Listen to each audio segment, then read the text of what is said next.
What's the dumbest or most inaccurate thing you've ever heard a teacher say? 1. My grade 5 teacher popped a quiz on the class once and asked us what the largest thing in the universe was. I said, nobody knows, and this other kid said no, it's the sun. The other kid got marked as correct. 2. Way back, in the mid-1960s, my 5th grade teacher said that pineapples grew on trees and coconuts grew on vines, like grapes.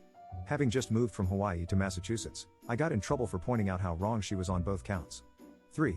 I can still remember my 8th grade teacher saying, to a room of lower and lower class students and some downright poor as hell, that you couldn't survive off of less than $40K a year.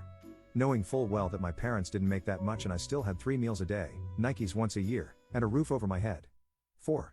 When I was 6 years old, we got a fun little make and answer your own maths question exercise. I wanted to show the teacher that my dad had shown me how to do additions and subtractions below zero.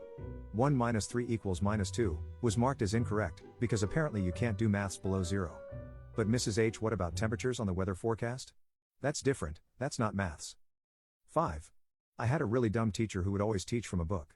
So one day he was telling us about how the toilets in Australia flush the other way. So he then talked for 10 minutes about how it was because of Australia being in the southern hemisphere, because that's what the book said. Then the book did a huge 180 and said how it was all just a myth and it was not true. So the teacher just stood there defeated and then moved on. So he pretty much was dumb enough to go on and on about one part of the book said, and then instantly get corrected by the book itself. 6. Had a college professor tell the class that there was no such thing as albino animals. He was blind. 7. I'm in Boy Scouts, almost an Eagle, and when I took the Orienteering Merit Badge, my counselor said compasses point north because there is a lot of iron ore in Canada. Complete moron. 8. A teacher said there are 52 states and I am still twitchy about this 35 years later. 9.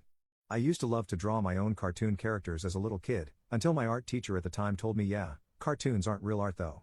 I was like 10, and after that felt completely discouraged from drawing and rarely did it after. I ended up skipping her class a lot after that. 10.